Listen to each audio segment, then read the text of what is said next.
Next over to Frances, who is the deputy of Compass and the rock of Compass and the one that makes us tick and work. And she's going to say something about our Winners Won campaign. So Frances, come and say a few words.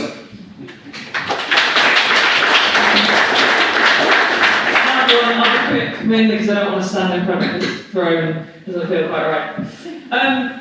Hi everyone, I'm Frances. It's good to see some people I recognise in the audience, especially people who I've only seen on Zoom.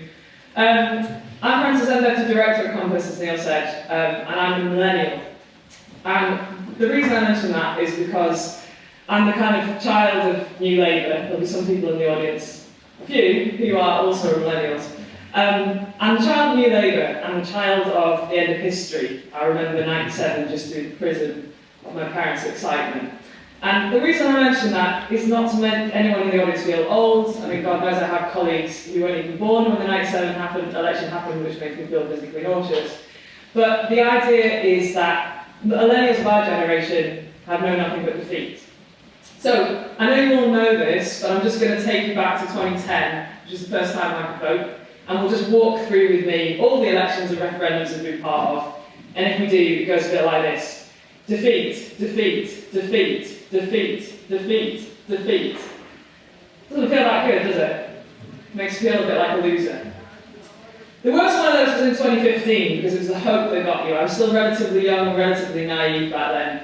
And I just felt, okay, one more heave, let's go for it, let's push it. And actually, a month after the referendum was when I first met John Harris. We were at a Cambridge restaurant, and I had a bit too much wine and was talking a lot about how we just needed one more heave, we need to get back into government straight away. And John, with the sort of wide-eyed look of someone who'd been walking this road a lot longer than I had, said to me, it's a long road back to power. And so I said, okay, I'm ready to walk that long road, here we are, where do I go? Point me in the right direction. And all puns intended, he said, why don't you join Compass? You should join Compass, you should talk to Neil. Neil's been doing this longer than I have. So I joined Neil, and Neil had been doing this 15 years at that point, 20 years by now, had hair back then apparently, I've seen pictures, it's true. And I joined Compass and I thought, okay, I'm ready to go the long road, I'm ready to walk this road for longer. But at this point right here, I feel like we're just recycling the same old stuff. I feel like we've been saying this for a really, really long time. But at this point today, it feels a little bit like the wind is in our sails. And the past year has felt a little bit different. It has felt like more people are joining us, more people are listening to us. The Labour Party is advocating the sort of things, I mean the membership right now, the sort of things that we've been talking about for a long time. And I'm saying, really, this is about moving on from the idea of defeat. Because what Winners Won, which I'm about to talk about in a second, the campaign is about strength. It's about not doing what we've always done and, just accepting what we always get, which is mainly Tory governments. And it's time to ride the wave of innovation and experimentation in this country that all of you are trying already. Doing things a bit differently, turning up on the door with 3 rosettes and talking to people about how the voting system doesn't work for them. So I want to say this vote today is huge. There's still a long way to go, and I want to give a massive shout out to Labour for a New Democracy, to Joe, to Sam, to Caroline, and yes, of course, to Laura, who are all heroes of this movement, and to the whole PR family who's been working on this for a long time. But the irony of it all is that the leadership has set its face against change, which is, partly it's just anti-democratic, because they've not listened to their own party, despite the amazing movement, and they're saying, we're not backing PR, we're also not backing democracy with our own party. And we're trying to get those guys elected.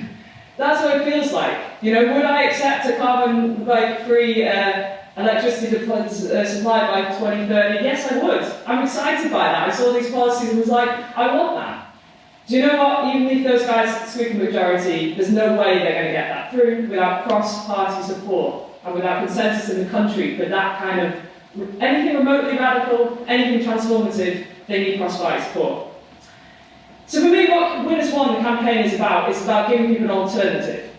And really, it's a kind of radically different thing, but it's also radically simple.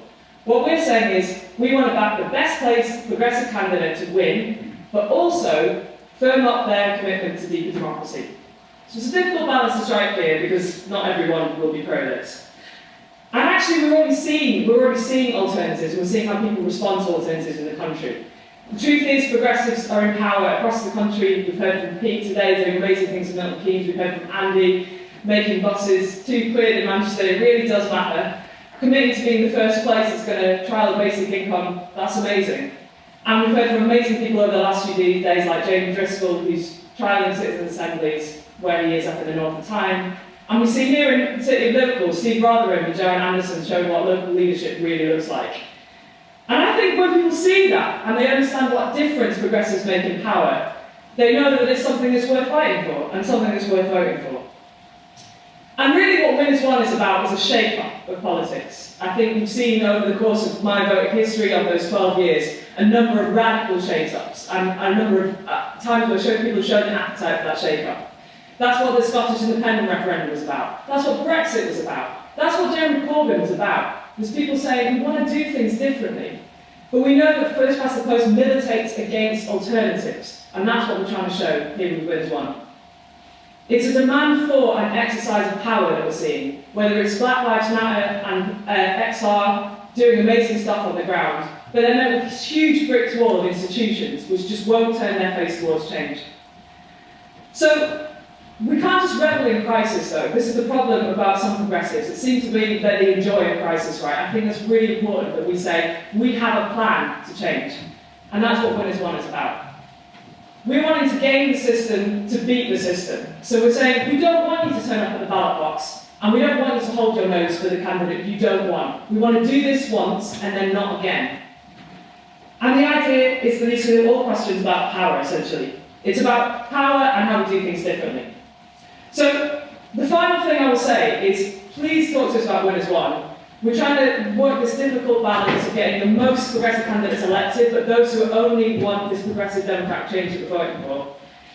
And I'll say the one thing that I'm afraid of more than another Tory government is the fact that I think a lot of progressives have internalised the sense of defeat. So to come right back to the start, this is an opportunity for us. Today, this vote is an opportunity for us. It's an opportunity for us to seize this moment and to really just push for change within the Labour Party and outside the Labour Party as well. It gives us, getting into power would shake things up in a massive way. It would be open up, it would crack the system wide open and it would let the light into some of this politics. And it would give us the potential to do things differently for once, which is I think what we all want. So I think we do need to be smart. We are going to have to be tactical and we're going to have to be instrumental. We're going to have to believe in something, and we're going to have to show that we mean that. And we're going to have to work together. So if you're up for doing this, please join Compass, please join the campaign, and let's give it a go. Thank you.